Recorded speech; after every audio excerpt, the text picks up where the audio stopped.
Good morning, ladies and gentlemen, boys and girls, men and women. Welcome to Attorney Commander Galpohkpa Chesson Talk Show. Today is Tuesday, the 16th of November, 2021. We rise to some good news. Steve Banner surrendered to the FBI. He had his first day in court. He came out blaming Joe Biden, telling us that Joe Biden was the one who got the FBI to go after him, which is a big lie. We know that our president made it clear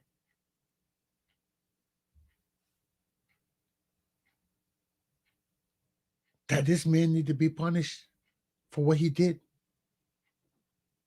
But he had nothing with the Justice Department going after him. The Attorney General made it clear to us that he was going to take his time to decide whether or not to charge Mr. Bannon with contempt. And now that he's charged, he must face his day in court like a man and let the lying, deceitfulness cease and desist. On the other front, President Biden signed the infrastructure bill yesterday, opening the way for us to build roads, bridges, to reconstruct, fix whatever we need to do to ensure that our country comes back better as a viable nation of the world. Now we just wait to see Congress work with him and get the other bill passed to take care of our children and families. But it was a slap in Donald Trump's face to see bipartisan action on this infrastructure bill. Joe Biden said he could do it, and he did it. Hats off to him. Trump wrote a book slamming Mitch McConnell and McCarthy for not supporting his evil deeds against our democracy. So that's the national news. Also, we talk about on the economic front too. We see that Tyson Food is facing some financial problem, and we may see an increase in their food products, transportation, logistics, other issues will cause the food products, the prices to increase. So be on the lookout for that. Also, the Muppet Show got its first Asian Muppet. Heads up to that. She's slamming. Our Rittenhouse trial begins today. It goes to the jury. On the Rhode Island front, 30 cars were destroyed in a fire at the junkyard in Smithfield, Rhode Island.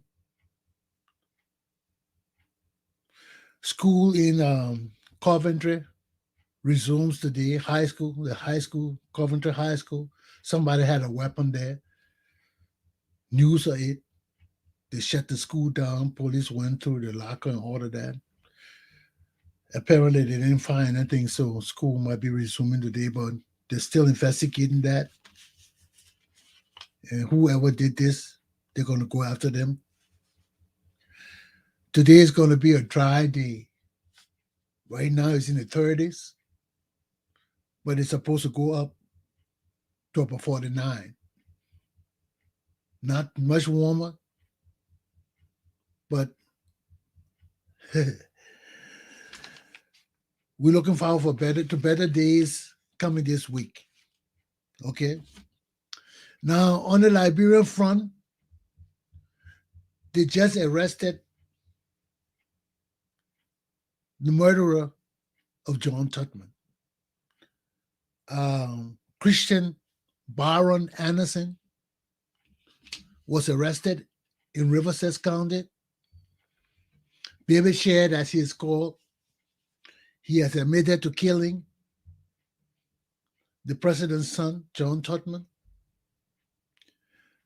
Police are tight-lipped about the investigation right now. So we don't. That's all we know.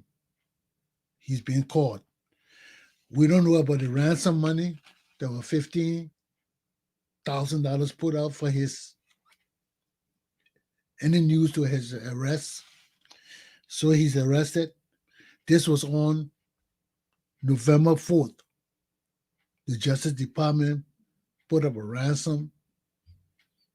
They asked people to look for him. John Tubman was murdered on September 22nd in his home. So this way we are on my introduction thus far. So let's get into my topics. My topics for this morning are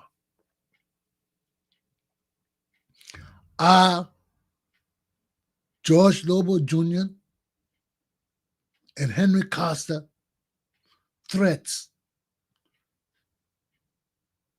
to VP and chairman of the collaborating political party CPP, Joseph M. Boakai's presidency. 2, rape, other crimes, and violence in Liberia. And 3, healing and reconciliation among Liberians. Let's start my first topic. I just got through listening to SKTV with Sekou Kane, Steve Bole, Dr. Zaza Kape, and Velti. I didn't see her last name, but she just had Velti there. But these were the guests, plus the host was Steve Bole. And they were talking about Henry Costa and how he is a threat, especially Henry Costa. They were talking about Henry Costa and George Lobbo, but they dealt mostly with Henry Costa, how he is a potential threat to Joseph N. Boakai's presidency and the Unity Party. Apparently, from the discussion, they kept saying Costa was a threat to Boakai's presidency and the Unity Party. They didn't say the CPP.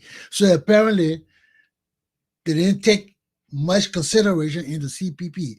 They did talk about Darius Dillon and Nomli Kanga, who also support Boakai. But they were mainly looking at Henry Costa. They mentioned local Mulobo, but they talk about Henry Costa mostly. And they said that Henry Costa has control, apparent control over Boakai. He dresses Boakai. I don't know what that means. Maybe his appearance. They were talking about his clothes and all of that. Perhaps I didn't really get the gist of what that all about dressing Boakai. But they also talk about what Costa had to bring to the table as to what his input is in this whole charade. Okay? Then they also talk about judgment. Joseph Boakai's judgment as a leader in having Henry Costa and George Lobbo overlook his affairs in the United States of America. So this was the whole issue. And I told you they didn't talk too much about George Lobbo because George Lobbo really is not a real issue.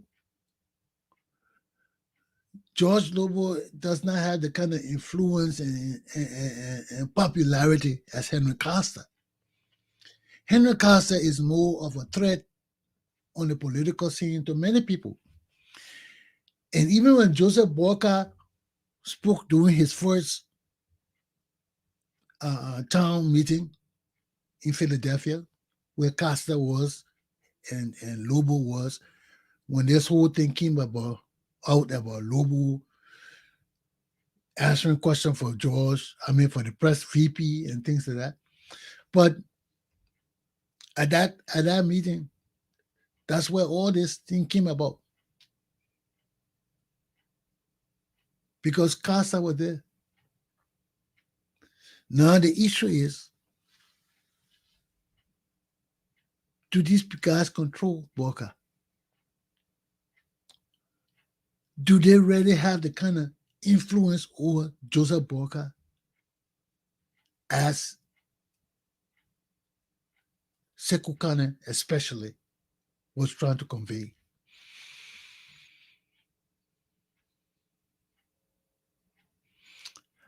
This is a question this is a value judgment question. I mean, this is not something all of us can just evaluate and say yes or no, because all of us have different views to Costa involvement with Joseph Boakai. We know that what Costa is doing, from my perspective, what Costa is doing, many Liberians right now cannot do. They cannot motivate other Liberians in America.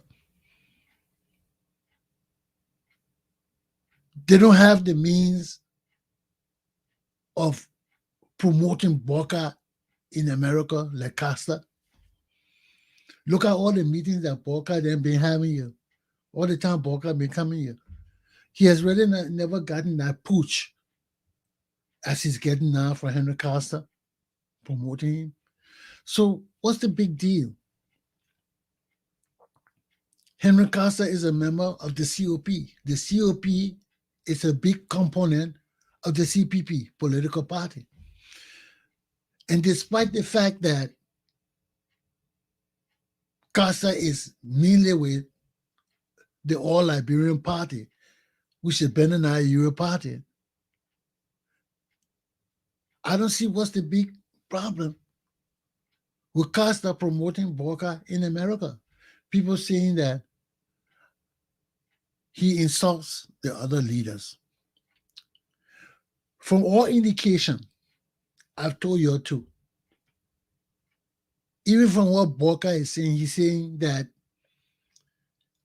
there's a two-pronged thing to what Boakai is saying. Boakai, right now, he's talking with two tongues.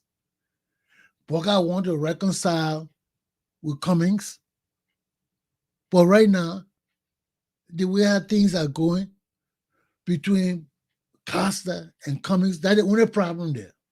Costa and Cummings. Costa is calling for the dissolution of the CPP. Boakai is saying that he's going to work to keep it together. So we can see how this is going to work. But he's still supporting Boakai. Boakai is still the chairman of the CPP. And despite how Costa feels about Ella Cummings and the ANC, if Boakai wants Costa to lead his visit to the United States of America, it is a clear indication. I don't know where Boakai stands, because it's a mixed message. Does Costa stand with Boakai? He must. Because if Costa got intentions of having CPP dissolve, or ANC and Ella Cummings kick out of CPP, I don't know how they will work with Boakai, who's saying he's going to reconcile. So this is a big mess within the CPP. It's a big mess. And Connor, I don't know whether they're adding to it or not. He talking about Darius Dillon and Nomli Kanga supporting Boakai, and how do they feel about Henry Costa overshadowing all of them. I think this whole thing is a mess. This whole political situation with the CPP, Boakai, all of them, it's a mess. It's a mess because they might as well dissolve the CPP, or I don't know how they're going to work it out. I don't see it as a threat to Boakai. I don't see it as a threat to Boakai. It depends on the Liberian people on that end. Because the Liberian people are the only people that are going to vote eventually. But the point is, this whole CPP mess, it's a mess. It's a mess. There's no clear leadership here. Boakai is sending a mixed message. He wants to reconcile with Cummings. He has Costa leading his charge in America here, promoting him. And I find nothing wrong with that. Some of the things the opposition talking about Costa, all of that, I just think some of it border jealousy too. Border them knowing that if Boakai succeeds, Costa will have a big say in Boakai leadership. I'm a little concerned too, but I'm not overly concerned because Costa, he seems to be a sound guy. He seems to be a person of good character. But it's just that right now, as it stands, he is seriously opposed to Elliot Cummings and has insulted Elliot Cummings. And Elliot Cummings has taken exception to that. And this is where they are right now. So can Boakai bring all of them together?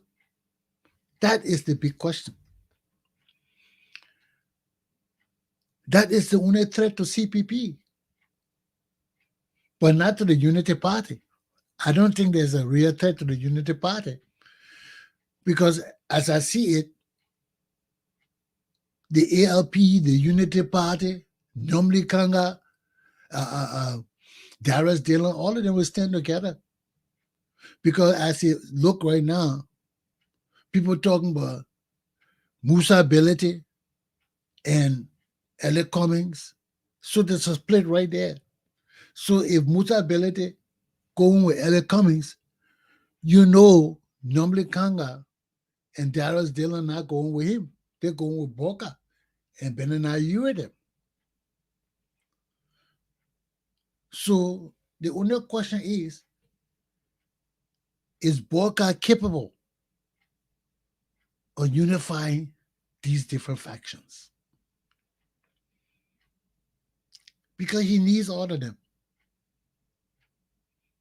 All of them either got to work together or to dissolve the organization. There's no ifs, ands, or buts about it. And as it stands right now, I don't think Costa or Lobbo are threats to Joseph Boakai. They got other people. They got Cassidy. They got all the other guys around there. It's just that George Lobbo and Costa are the more upfront.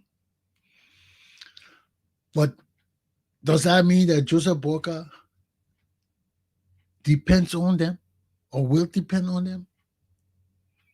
There are too many ifs, ands, and buts to this show. So we can't come up with any conclusive decision or finding as to how this thing would turn out. Joseph Boakai is his own man. And from how Joseph Boakai demonstrated he is on Sunday in Minnesota, it's an indication that Joe Boakai is not an idiot.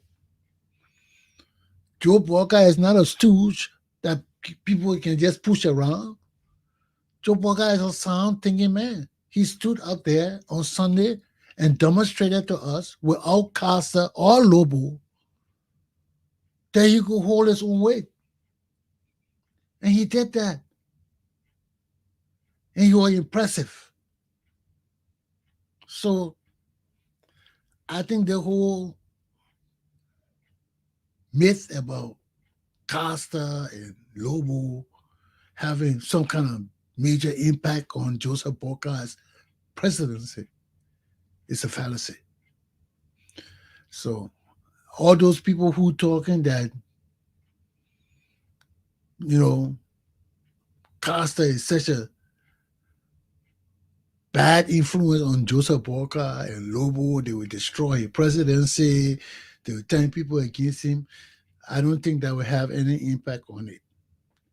It all boils down to Joseph Boakai's ability to bring these factions together. Joseph Boakai's ability to take the leadership. This is what he always tells us. He's been talking it in every one of his speeches. It all boils down to leadership. So is Joe Boakai a leader to bring Costa, Lobbo, his faction, and all the other factions in the CPP under one umbrella? If he can do that, that demonstrates his leadership abilities to lead Liberia. So we're sitting now and we're watching. But my only concern is, can Joe Boakai bring all these people together? This is politics. There will be divisions. There will be insulting. There will be cussing. There will be anger. There will be blah, blah, blah. There will be all kind of things. But what it boils down to is Joe Boakai capable of unifying all these factors under one umbrella and maintaining control? So as I see it, I didn't see the control that Costa then got over Joe Boakai. I didn't see that kind of control. I haven't seen them dressing him, whatever that means. So all of these are just people's ideals and idiosyncrasies and what they see. But what I see is completely different. You know, I just see Joe Boakai just need to be able to bring these guys together, go to Liberia, sit with Cummings, be able to draw Cummings under the umbrella. Once he brings Cummings under the umbrella, Costa, all these guys will be compelled to fall in line. So it all depends on Joe Boakai's leadership. And that's all he said. He said it to us time and time again. It all boils down to leadership. So we'll see. When Joe Boakai returns to Liberia, we'll see. It all boils down to leadership. Okay? So that's it. So I don't see any kind of control over Boakai. I don't see anybody dressing him up any kind of way. I see when I saw Boakai spoke on the first time and the second time, I saw him taking charge. The first time I just saw he had a lot of people around him that wanted to be impressive too. But the second time, he was all there by himself. Nobody touched Boakai. Nobody went around Boakai. He stood there by himself. He answered all his questions. He cracked all his jokes. He did everything he wanted to do. And I was impressed. So we just look to see his leadership of the CPP now. When he go back home, all that Costa did here, it means nothing in Liberia. Joe Boakai needed somebody with the impetus and experience and ability to mobilize his to facilitate his visit to America. And Costa was a good vessel. Everybody know Costa. Everybody want to see whether Costa would feel or not. So all the things so far has been tremendous. And Costa has done a good job mobilizing all of this, putting the committee together and doing everything. So despite the concerns of all these people, Sekou Kone, Steve Bole, I know Steve Bole wasn't all that concerned about it, but especially Sekou Kone and other people, I think everything is left up to Joe Boakai, and we got to see. This is where he talk about leadership, and this is where we watch to see him demonstrate, exemplify the leadership qualities he talk about so much. So we can only wait and see what Joe will do when he go back home. And I will not prejudge him because I didn't see any weakness in Joe so far to the extent that we make him incapacitated in his ability to lead Liberia. Okay? So that's where I stand. I didn't see it. Now, let me take my coffee break, then we'll go to my second topic. I spent enough so far on this, okay? Let me take my break.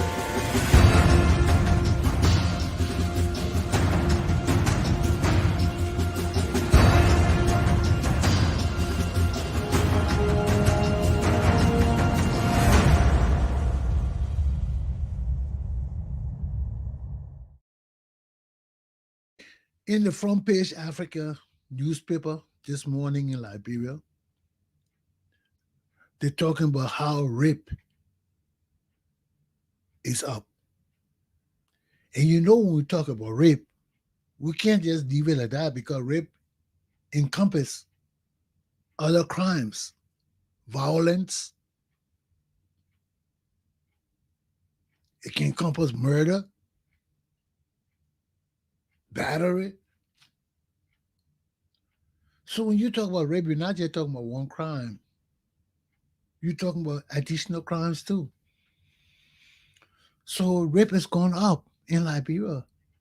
And the people in Liberia are raising concerns again. And this is serious.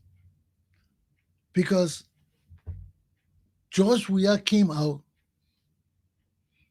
1 year ago and said he was the feminist in chief. I don't know what that meant, but apparently Liberia got it to mean that he was the man to take care of the women. He's the chief for the women, to take care of the women. So, and that was also indicated by the program he put forward. The first thing he did, he put up $2 million. He said that was emergency funding for tracking down medical care, all the kind of things for emergency for women who are being threatened by rape or are being raped.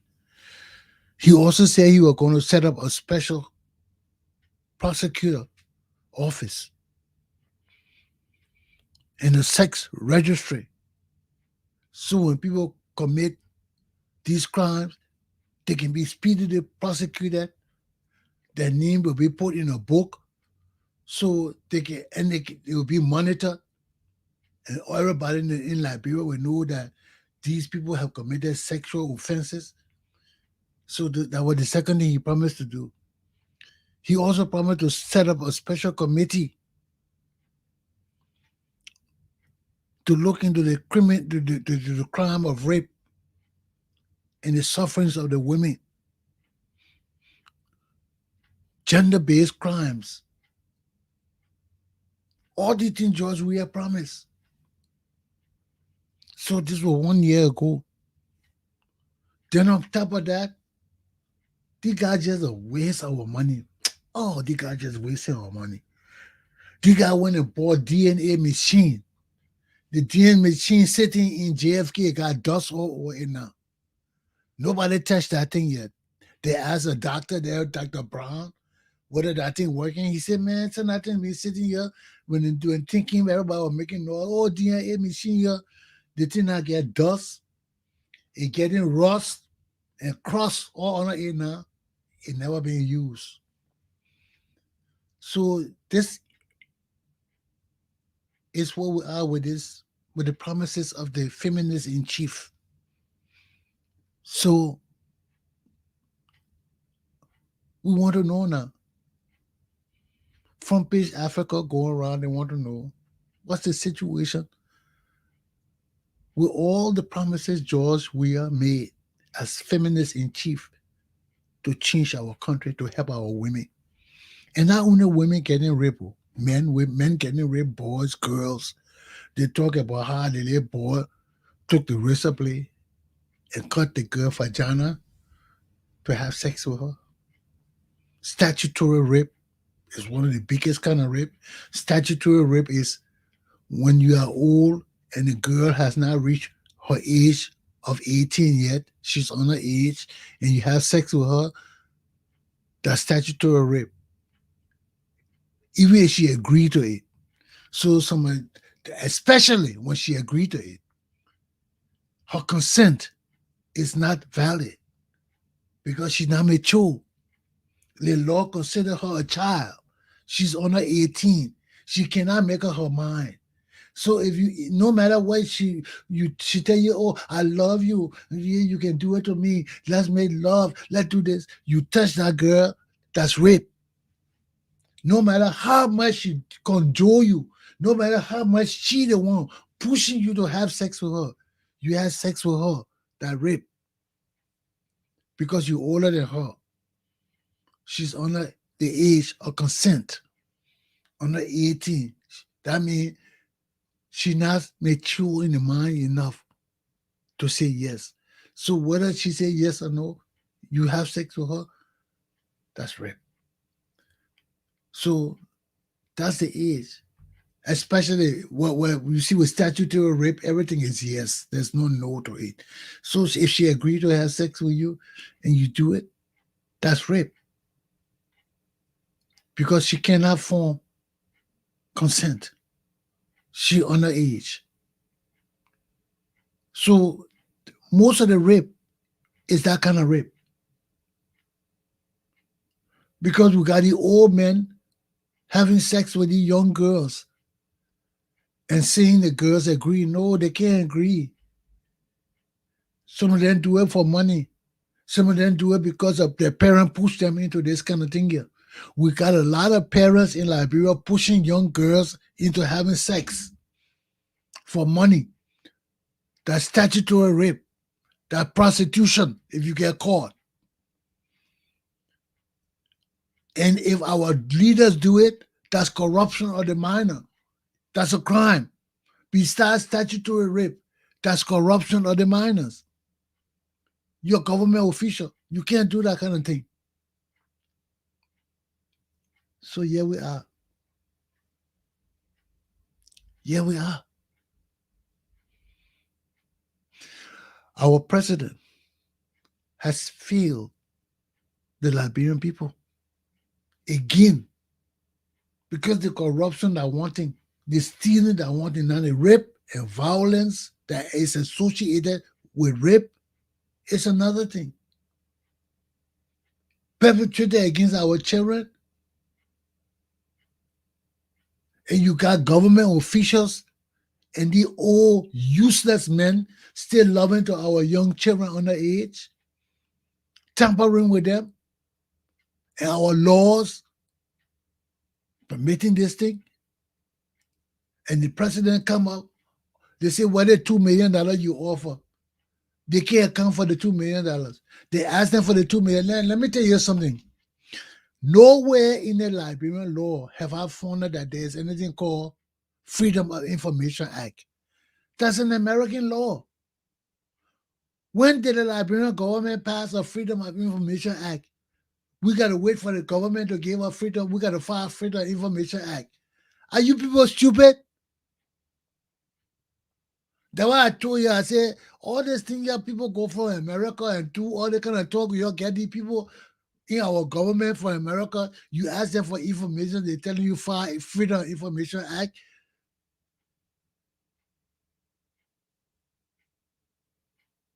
These things are unconstitutional.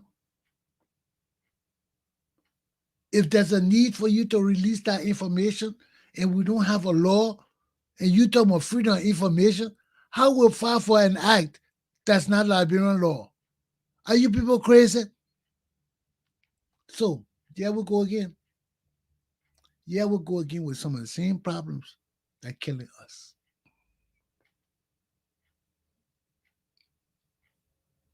Because nobody can tell us what happened with the $2 million that was set aside. That money just disappeared in the thin air again, like everything else in Liberia. Like everything else disappearing in thin air.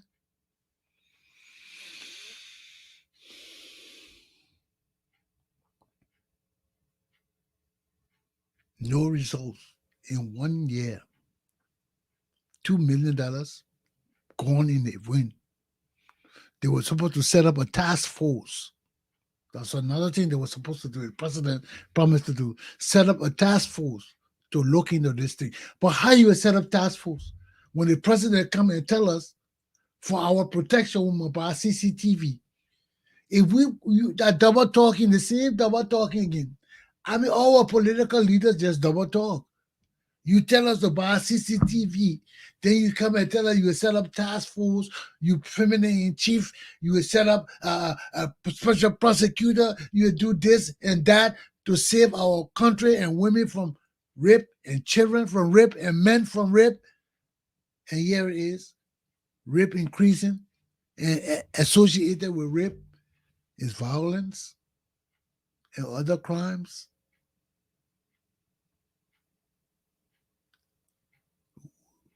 This is not right. This is not right. Our society is not right. The war has done too much to us. We need rehabilitation. We need rehabilitation. We need rehabilitation.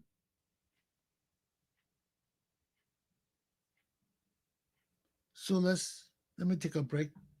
Then we talk about my final topic before I end my lesson for today. So this is where we are. You know, when our leaders neglect their promises and responsibilities to our people and society, we live in a society that's lawless. We live on a system of impunity because our leaders fail to uphold their promises to protect us, to keep our society safe, to ensure that law and order exists. But instead of that, the president tells us to buy CCTV for our own protection. Our people ain't got money. Our people, we the poorest country in the world, the dirtiest country in the world. Then the president tells us to buy CCTV. We are in trouble like never before. We are in trouble, my Liberian children. We in deep shit. We in trouble. Let me take a break. I'll be back. We in trouble, Liberian children.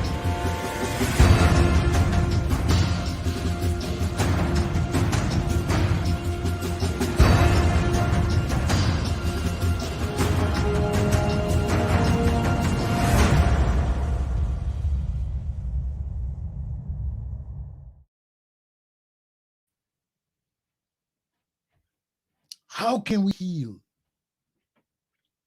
How can we reconcile among ourselves what we have done to ourselves?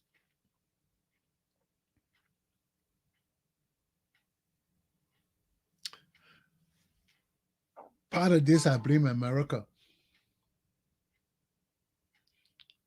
America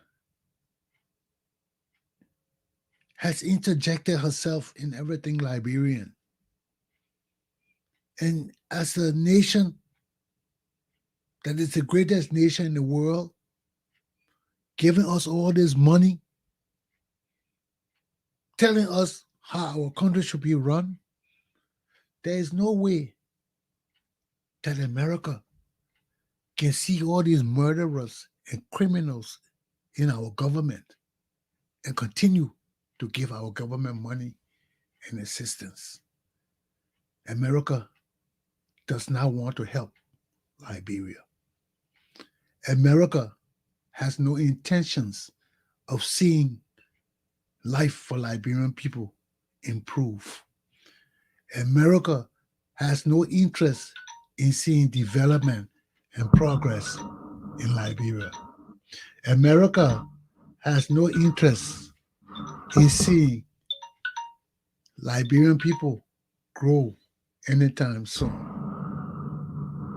There can be no way a great nation like America that has existed for 400 years can sit down and give Liberia billions and billions of dollars, knowing that Prince Johnson, Ellen Johnson Sirleaf, and George Bulley, Fanny Sherman, all these criminals and war criminals exist in our country today. And we know all these people who kill people, Benana Ure, all these people who kill people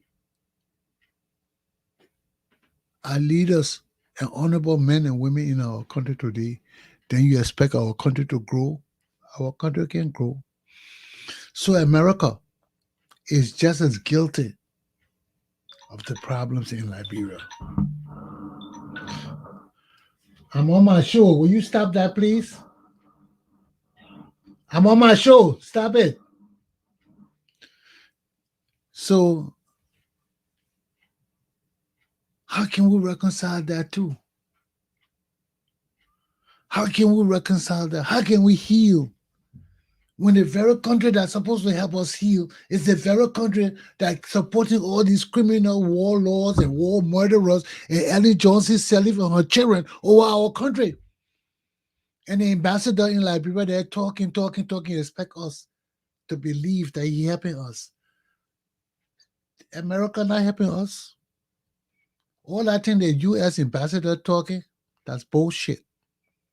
They're part of the problem in Liberia today. You can't support criminals and war lords and murderers in my country. Then you tell me you helping me? You're not helping me. Let America get her shit correct first in Liberia. Then we can straighten up the government that's there. But we can't heal when our greatest benefactor knows that we got rogues and murderers as our leaders and they're giving them billions and billions of dollars and expect us to heal. Are we asses? Not the Tony Commander, Galpohkpa Chesson. I rest my case. My class is done. America can't support murderers and criminals in my country and tell me they're helping me. Do I look like a dummy? I'm not a damn dummy. George Weah is a dummy. Have a good day, my people. My class is ended. In the cause of my people, the struggle continue. They cannot fool us forever. They cannot fool us forever. They can fool some of us, but not all of us. They can fool some of us, but not all of us. Have a good day.